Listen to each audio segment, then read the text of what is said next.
blackjack, no dope deals, no nothing. A nickel bag gets sold in the park. I want in. And we are live. Good morning, Crypto Warriors, and welcome back to the Gentleman of Crypto, episode 1316.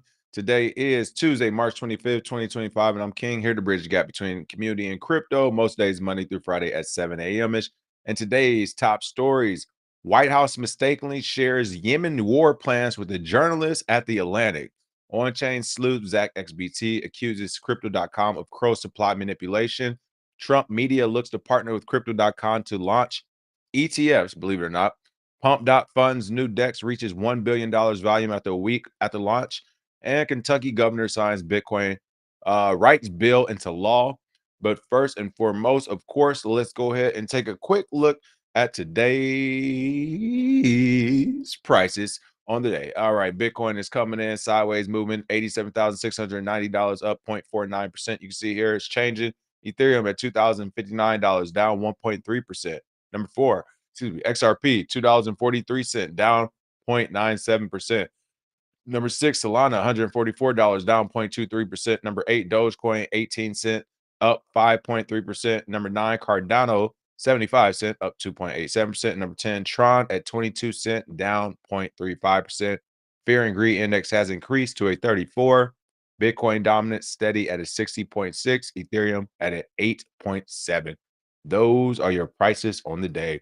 And really quick, before I give some shout outs, tomorrow I will be doing the show at 8 a.m. So tomorrow, Wednesday, March 26th at 8 a.m., the show is going to start. I'll be doing an interview tomorrow with a DeFi crypto platform, Delve DeFi once again. So you all can check that out. Come with questions, but we finally get another DeFi founder on the show so you all can ask some questions you have about DeFi, how much decentralization is actually happening on the project or platform, things that they offer, new technologies they have rolling out, and what we can look forward to in the market. So plenty of questions for tomorrow. Come with more questions or whatever. It'll be a live AMA starting at 8 a.m. tomorrow. So again, that's the CEO of Delve DeFi. So be there or be square. Let's see, really quick shout outs. Got a lot of Zyro. So Sashi Tomoto, I like that. Satoshi Moto Black. Let's see, Jake Fever. Well, you didn't lose your money. Well, you kind of lost your money. You already know. Infinite Blink. Greetings, Alipio, DM Carr, Saber Saves, Joe Muhammad, San Morgan. Smash that like and share, and let's roll into this news today. As I already said yesterday, the news cycle has been kind of blah. It looks like a few moves are being made on underground. So let's get straight to it. But before we roll into regular crypto news, the top story of all of news, which definitely affects crypto, is this White House mistakenly shares Yemen war plans with journalists at the Atlantic. Now, I saw this pop up on my phone last night and I actually read about it on my phone. Not this specific story, but stories. I mean, this was just all over the media. If you haven't heard, Democratic lawmakers demand investigation into a security breach. The use of Signal app for sensitive info deemed illegal by Democrats was used by the Defense Secretary Hegseth, as he said to call European allies freeloaders, amongst other things. Essentially, look, this is what happened.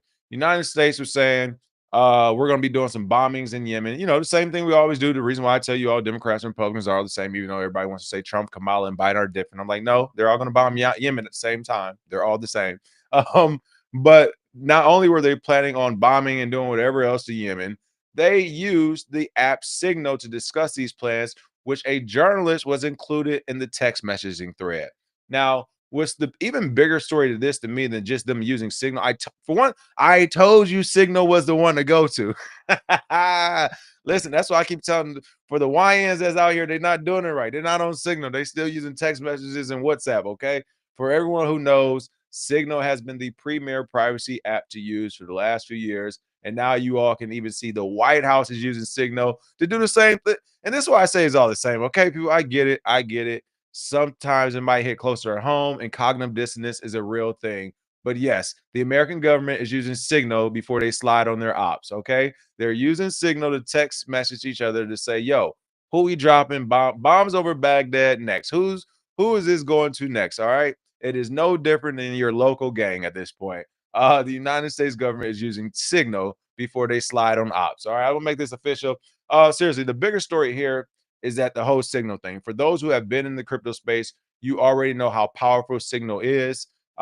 Clearly, the White House is using it to do the same thing. People use it to talk crypto, to talk business, at least like the upper echelon of the crypto sphere, which is not a lot of people, to be honest, but that's where most people have actually went over toward outside of Telegram and WhatsApp. It's actually Signal. Now, this story is important to me because with this actual, this is the first time Signal is being, to me, from what I've seen, this is the first time Signal is being put under a magnifying glass in front of the general public. Okay.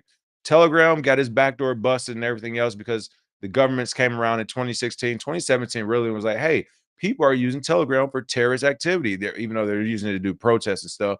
Governments around the world were saying, hey, terrorists can use Telegraph. We can't crack it. We can't break into it. We need help. You can't use it. Before that, it was WhatsApp, which was super private, but then Facebook bought it, and everyone knows Facebook opened the key to that gate, right? That back door is open. So you didn't have WhatsApp. You didn't have Telegram. Everyone moved to Signal. This will be the first time Signal has reached mainstream news to me from what I've seen in any major way. This is a scary thing. Why? Because now the other side, right? It looks like it's going to be Democrats, but it didn't matter if it's Democrats or Republican. Essentially, politicians and regulators know it exists now. Initially, they didn't know it exists, right? Wait, Signal. What the hell is a Signal? They know it exists now. It is a problem. Incoming issues in the next, what? I'll say 5 to 8 months. Not saying it's going to die by then, but definitely they're going to figure it out by then. They're going to figure out that back door, and we'll be needing to move on to a new privacy app probably in the next 8 months to a year. 6 to 8 months, depending on how strong their code is and how strong their team is in regards to actually allowing governments, United States government specific, to see any backdoors into that code. But this was a scary story to me, not because of all the BS that's going on. Again, I expect less. Wasn't Hillary Clinton doing top secret emails? Like, they've already been doing this. All right. This is a non-starter to me. Hillary did the emails. They're doing Signal apps. Whatever. Both sides are going to bomb the other side. That's all you need to know. You didn't need a messaging app or email to know that. Both sides are going to slide and bomb on the other side. But what is important is that Signal has been used in the crypto sphere to keep our privacy secure, to keep moves we made under wraps and things of the sort. And now, for the first time, the world has been introduced to Signal. I hate this. Signal was my favorite, my latest favorite underground rapper, and I didn't want anyone to find out. I wanted to hoard their music. I didn't want them to become successful. I wanted to hoard their music to myself. Okay. Well, the world officially knows who Signal is. At least today, they will be knowing about it, and I expect more people to start doing their homework this week. As far as like, what's this app? Downloading the app, using it, and literally within 6 months, watch Signal when they come out with the hey, we've had this is like the best news story for the actual company Signal or the app. Like, this is the greatest. The White House is using your app to talk about war plans. What? It doesn't get any better than that. Everyone's about to download it. Everyone's going to download it. It's only going to be for so long before people say, hey, I got the back door. Like, there's actually a way to crack this thing. There's a way. It's not as secret as you all think. It's only so long, I believe. So possibly, I'm not gonna say the party's over, but somebody definitely came in and turned on the lights. Like, oh, what the hell y'all in here doing?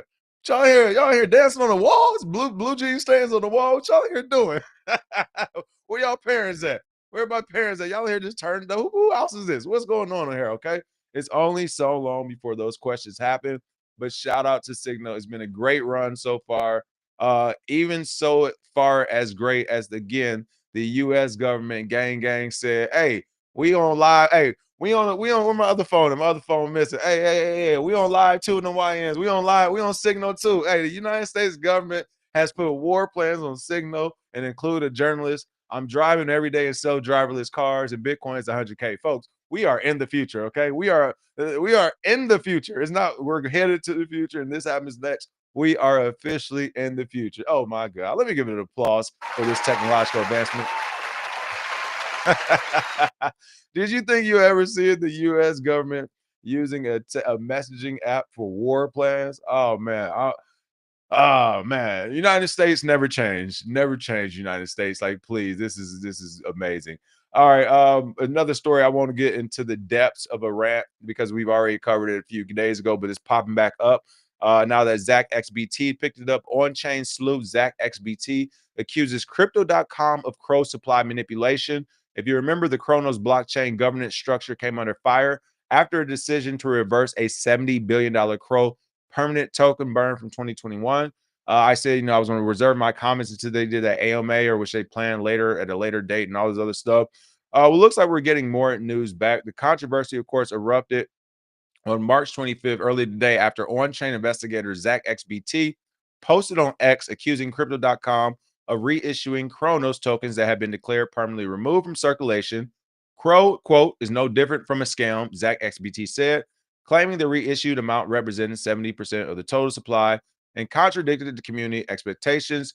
Your team just reissued 70 billion Crow a week ago that was previously burned forever in 2021 and went against community wishes as you control majority of the supply. So essentially, the community had consensus. They said we don't want to burn it.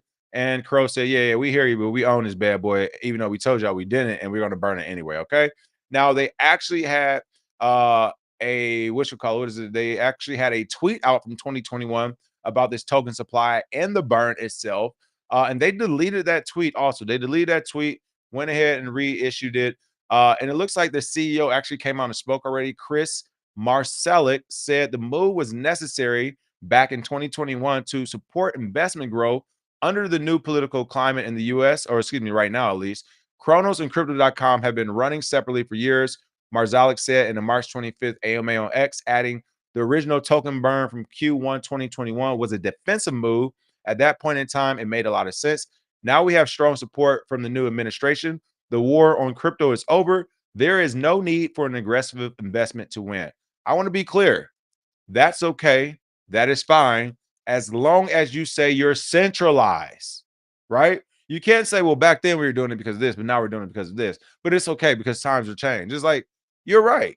It is okay if you're a centralized project. It's not okay when you say we're decentralized and consensus and the community and all these other buzzwords, again, that I kept trying to say for years now that crypto.com have used to get volume, customer support, and so on and so forth. Like you're seeing them tell the bold-faced lie to your face. To be expected. Again, they were selling debit cards under the name Monaco, which no one received a card. They shut down with all that money and started crypto.com. All right, they're supposed to, they are who they are. Like they're not doing anything different. What's even crazier is though they came out and admitted it. And again, doesn't look like a face you can trust. You keep seeing this over and over in crypto. This is what the community wants, is like thinking cents when we should be thinking dollars. Essentially, Chris is trying to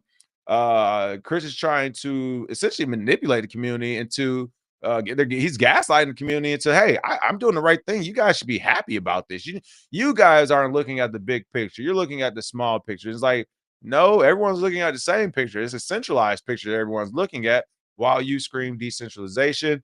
Again, this alarm was sounded March 19. Cointelegraph reported that GitHub users claimed the exchange validators control up to 70% of the voting power on blockchain, giving them the ability to overturn community votes. It actually came out they allegedly control 70 to 80% of it. And it looks like Marcellic went back to X back then and now, and all he is saying is, look, we generated $1.5 billion in revenue in 2024. We're making good money. Like, we're doing the right thing here. And as one person responded, so you made $1 billion in profit, but you needed to mine 70 billion Crow tokens instead of using those funds to buy some off the market and help your core community remain positive, and or give an airdrop in USDC or something to the active users on Chronos chain. So essentially, in layman's terms, this person is saying, how can you claim you made so much money in profit and did all these other things, but you released the tokens? So essentially releasing the tokens dilutes the price. So for your hardcore folks who are part of your community, the people who risked the last essentially 4 years, from 2021 to 2025, so people who have risked the last 4 years to keep your platform and project alive by adding capital, right? By adding liquidity, by actually testing things, becoming use cases. These are the people who created volume on Chronos when there were other competitors and they say, you know what? No, I'm going to park my money here because I either believe in the project, I believe in the team. I just like what's going on here. I'm going to park my money here. And as a favor, and in return, 4 years later, you say, I know you parked your money here and you believe in this project. We're overnight going to make all of your money worth a lot less because you believed in this for 4 years. We're going to make your money worth a lot less overnight instead of making it worth a lot more. And this is after the company and project said we've made $1 billion profit. It makes no sense. Essentially, what this person is saying is, hey, with that $1 billion of profit, the right thing to do, if you did feel like you should not have burned those tokens or anything, would be to go back and start buying tokens, buying your own tokens with $1 billion. That way, the people who hold those tokens, money will continue to increase, like their capital's value will continue to increase.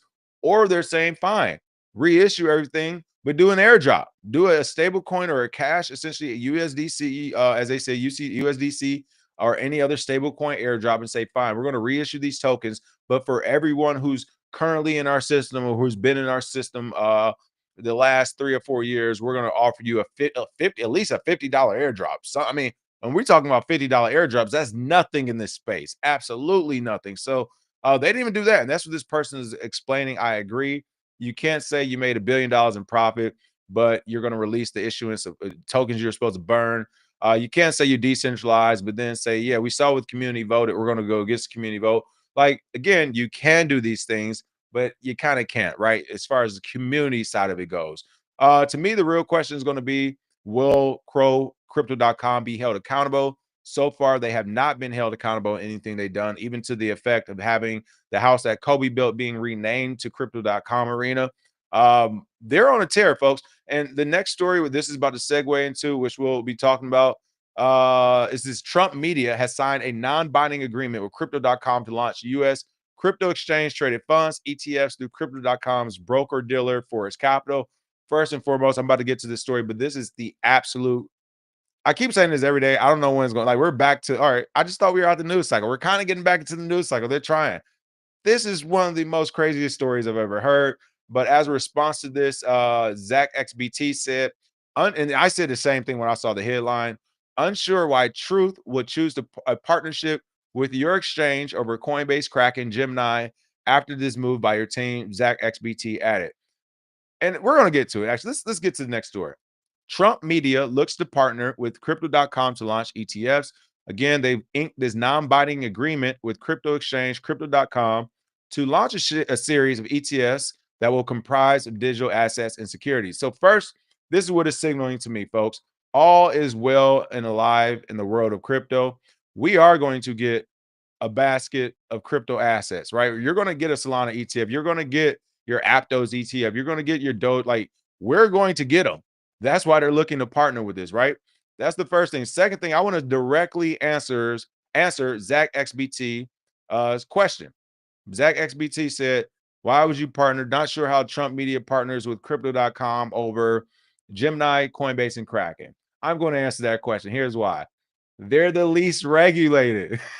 Look, it's a gangster party, people. It is what it is. It's a gangster party right now. If you ain't partaking in these activities, you might want to go on the sideline and watch. But nothing's about to stop or slow down this part. The lights ain't coming on for at least 4 years, and that's if they come on. The lights are not coming on. You are in the middle of a gangster party here in the United States. I need to have that soundtrack in the background. What do I mean by this? This is what I mean. Coinbase, Trump Media cannot partner with Coinbase because they are a publicly traded company. So essentially, it's almost like I'm thinking of, LA is all this craziness going on right now for those who are tapped in. I'm thinking of it almost in these criminal terms, because essentially what's happening is criminal. So I kind of say it jokingly, but I'm being serious. So I will think about it in criminal terms. Um, by joining Coinbase, you're essentially doing crime in front of the police. Like, Coinbase is a publicly traded company. They're going to be the scrutiny they're under right now, and the regulatory environment they have is totally different. So let's say I'm a crypto company and I'm just spitballing here. I launch an ICO or whatever, right? Just by myself or with my company or with this group of people, we launch ICO. Like, yeah, we might face certain regulatory hurdles where they say, oh, well, do you have this license or do you have this compliance or blah, blah, blah. All right, let's say there's 3 different regulatory hurdles. Check, check, check. If you're a publicly traded company and you have to answer to shareholders and so for these other things, and I say I want to launch an ICO with you, still, maybe now you have to check 6 to 9 boxes. Whereas by yourself, not being a publicly traded company, not having to answer to shareholders and all this other stuff, you just check 3 quick boxes, you're in the door. Now that you're publicly traded, you answer to shareholders. Uncle Sam's looking at you. There's all these rules and regulations of being a public company. Now you got to check like 6 to 9 boxes. So boom, right there, Coinbase's police activity. They can't figure out how to launch a basket of ETFs, and it's going to be some manipulation going while through Coinbase as they're a publicly traded company that everyone's looking at. So scratch that. Kraken had their time in the sun. It's over. They really never modernized. They're trying to do it. Essentially they're too small. Like essentially, Kraken, and this is crazy to say because they have a lot of liquidity and a lot of money. But looking at the size of the Trump team and that size of that project and those people over there, they're too small to do the necessary evil. So what do I mean? It's like, okay, I see y'all outside, but y'all over here knocking over liquor stores and purses with old ladies and stuff. Like, no. They're trying to go after these top-notch hackers and stuff that's cracking Fort Knox. That's not cracking. That is crypto.com. And last but not least, Gemini. Same thing. Gemini has actually tried to do it the right way, right? They've tried to be transparent. They're in New York City as well. So you already know New York regulators are looking at everything Gemini does. So once again, that is not the play if you're trying to get away with doing some dirt. Now, crypto.com, all right, let's check them out. Already have a shoddy history, right? Like I said, they promised the debit cards, didn't give them out. Paid a couple of fines, renamed, moving crazy, like just crazy. Don't nobody know who own it, where, or what's going on. Don't nobody know what country is in. Money's coming and going, and in front of everybody, they just said, "Hey, we know we said we're going to burn 70 billion tokens, but we're not, and there's nothing you can do about it." Ha ha ha ha. We'll continue on. Like they literally just did that in front of everybody. When you look at what Gemini, Kraken, Coinbase, and now crypto.com, when you look at those four different crypto companies, which one stands out as the best contestant for a Trump teammate? All right, that's what I thought. Gang. Crypto.com. Then ring. We going with the folks who essentially just like if there were laws, they would have just broken the law. They definitely broke in ethical and morality laws in this space, right? They're not decentralized. They're not coming with the ethos of crypto. Like those are the real ones to go with if you're about to commit some dirt. All right, so we're going to commit some crimes. Who are we going to go with? We're going to go with the obvious criminals who are committing crimes in front of everybody as well. And then when you look at the capital, the liquidity, and everything you need to really push forward ETFs, crypto.com got the war chest right now. They got the war chest and they're willing to play dirty. That's why I think we will get every ETF you can get. And it is about to be so many derivatives and so much people. They're not going to be able to it's official. They will not be. I'm keep telling you every day, it's getting worse and worse. Every story I'm seeing is signaling to me they will not be able to regulate this market at all in the next couple of years. Forget some type of regulation. There's going to be like no regulation before there is more regulation again. And again, I want to reiterate, this is the bubble. Like we are officially, and this is the type of stuff that makes the Trump media, the president's company is partnering with crypto.com. Oh man, you gotta love it. I mean, you gotta love it. Build your portfolio and get out. But it's happening right in front of you. I mean, the headline is the story itself. Trump Technology Group Corp TMTG, sound like the money team. The operator of the social media platform Truth Social and fintech brand Truth.fi is also part of the agreement, which is subject to regulatory approval. Right? Who owns the regulatory regimes now? According to a March 24th statement from Trump Media, they plan to launch the ETFs later this year through crypto.coms. And also, here's the thing. The parties plan to launch the ETFs later this year through crypto.com's broker dealer, Forest Capital US LLC. The ETFs will consist of digital assets and securities with a made in America focus. Here's the other thing. How did you even get this? Like, it wasn't even a bid for this.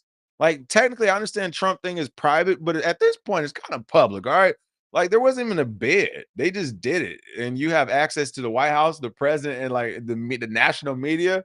Sh- Crypto.com, y'all some real G's over there too. Shout out to y'all. No more crypto.com slander. Not because you don't deserve it, but because I respect real gangsters. And you all are showing me you real G's. All right, it is what it is.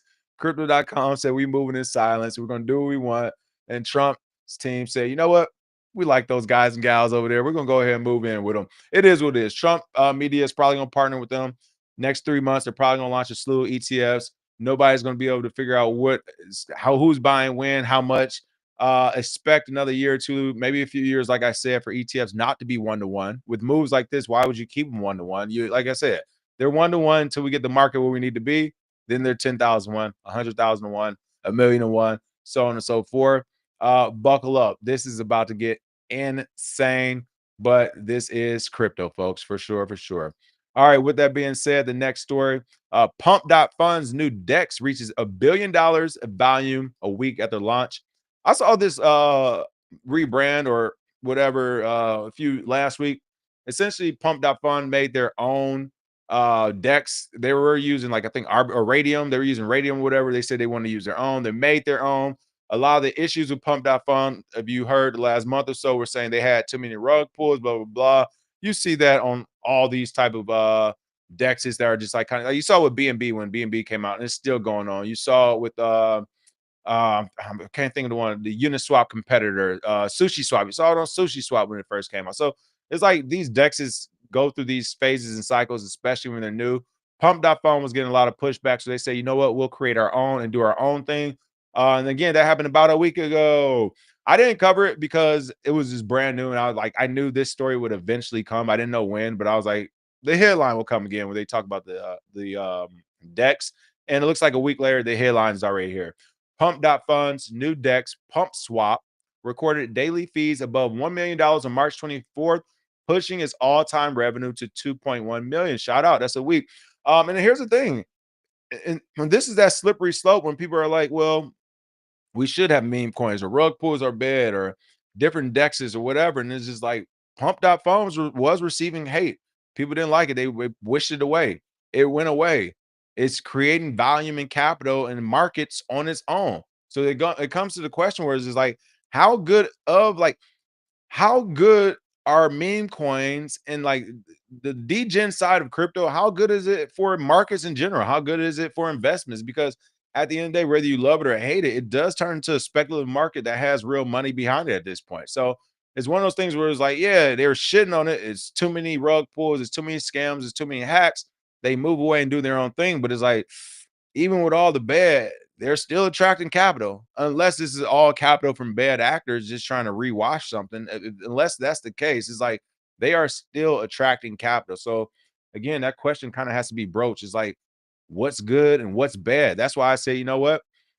Dogecoin isn't the future of crypto, but it has a community. People like it and it works. Like, so slippery slope to say what's right, what's wrong, where does it start, and should this market be here? Which is why I said when you're talking about these ETFs, you cannot say yes to Ethereum and Cardano or Solana and no to anyone else. Like the moment you open the door for a couple of them, especially a couple of them that are in the top 10 based off market cap, but not off of actual value of the project, then you open it up to others who might not have the same market cap, but have a better value.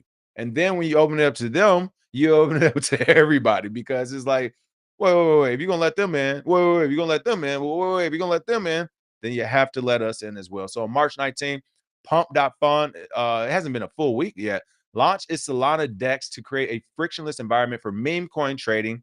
Previously, meme coins launched on Pump.fun needed to migrate into the Solana DEX Radium after bootstrapping liquidity, despite which the trading platform became the most popular DEX in Solana.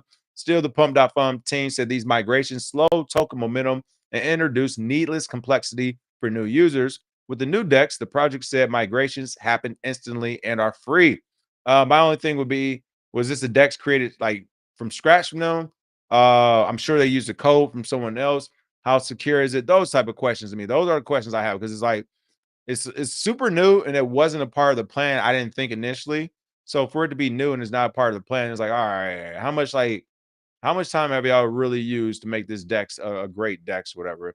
But it looks like that a Dune Analytics dashboard by on-chain analyst Adam underscore THC Tech, almost I think spelled wrong, showed that Pump Swap had an all-time trading value of $1.1 billion in its first 7 days. Now, again, while this is a great news story and shout out to them, you know what? Actually, a quick round of applause. While this is a great story, you do have to remember a lot of this is it's just the same volume being rewashed, right? Because it was, like I said, it was already a complex way to do it, the way they were using radium. So a lot of this is just capital that was already being used, probably on dexes or different trading or providing liquidity. It's just capital that was removed and put here, right? So I highly doubt we see these type of numbers week after week after week after week? If so, they're here to stay, right? They're going to be one of the premier ones. I don't think that's the case right now. I do think this is the new meme coin casino, right? So it's a fun place to go, things of that sort. But I don't see them keeping that same volume. I think that volume came from this initial swap.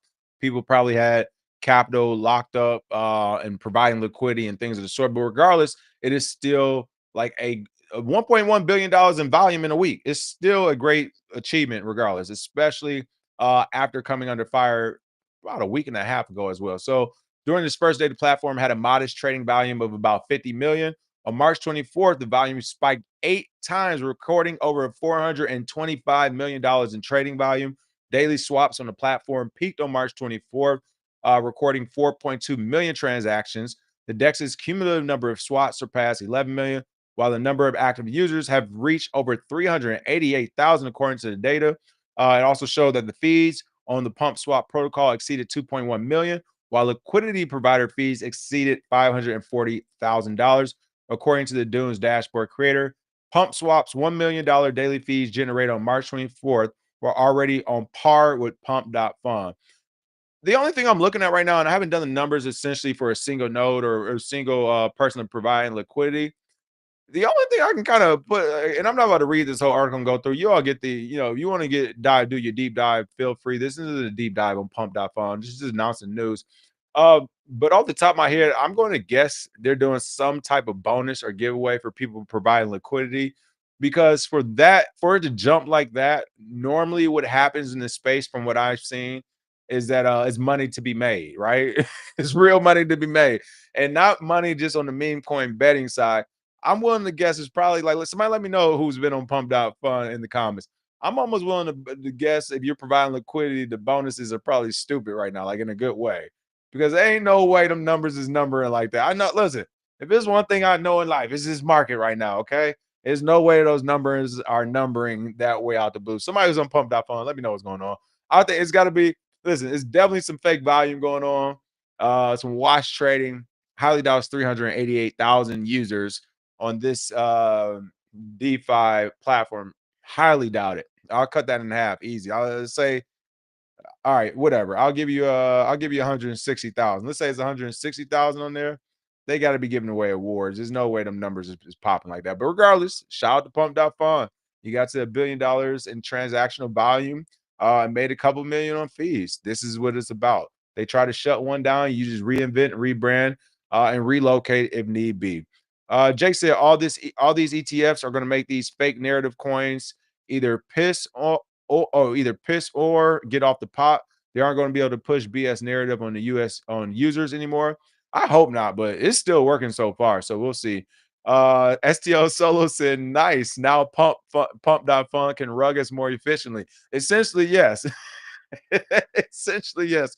So a lot of the beef with the Pump.fun to begin with, it wasn't that it was too complex. Wasn't the beef. That's what they're changing narrative to. The beef was that they're just rug pulling people. They're stealing from people. So Pump.fun said, well, we'll create our own environment. And this person, STL Solo, saying, great, now you've created your own environment to steal easier. I agree with that sentiment. Just inform you, said they should be allowed to run their own platform. Pump.fun is enforcing anyone to buy meme coins. And there it is. I agree. You just informed you.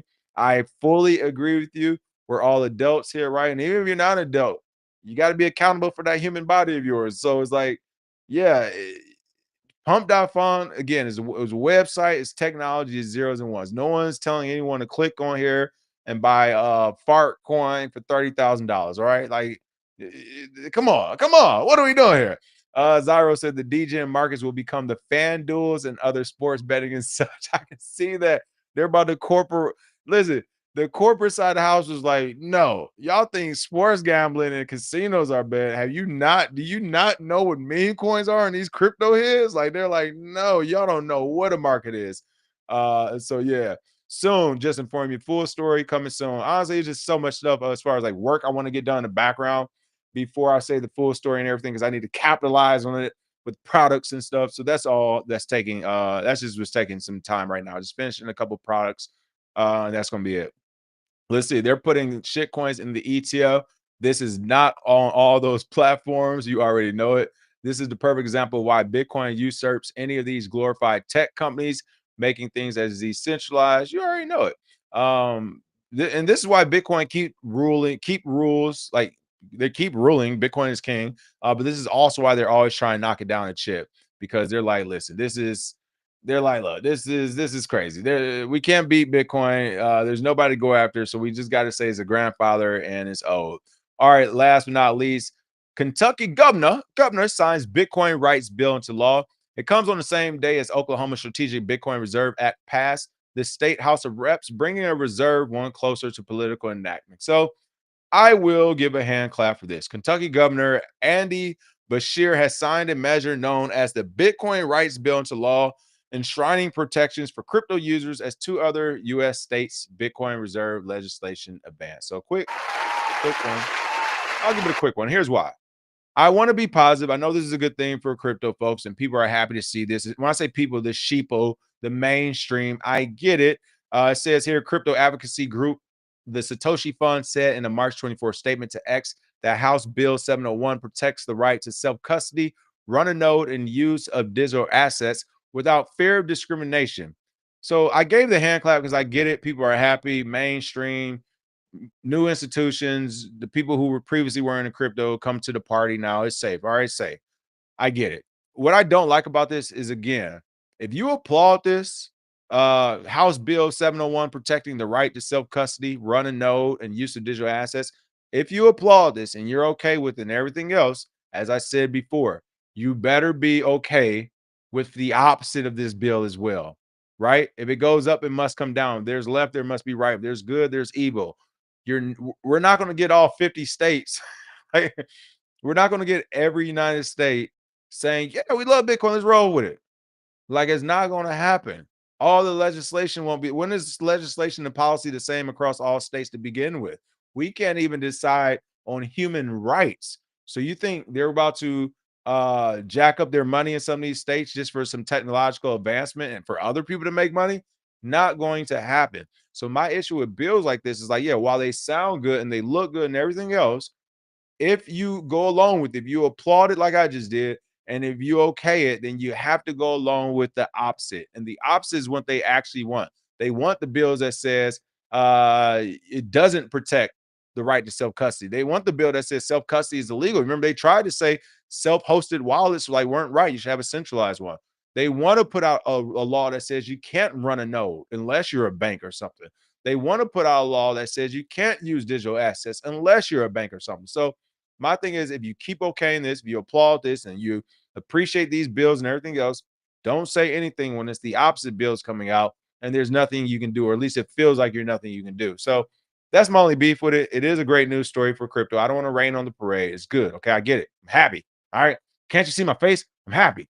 All right. But on the flip side, you just have to know it's like, if we okay this, they will pass or they will try to pass bad legislation, and it won't be much of a fight because they'll look like, whoa, you guys were standing by us and agreeing with us with this this Bitcoin bill, House Bill 701. You agree with this when we said self-hosted wallets and Bitcoins for you agreed. So why are you guys disagreeing now that we say we should have a 40% tax on every transaction? Like, you know what I'm saying? It's a slippery slope. And the problem is you don't have to agree.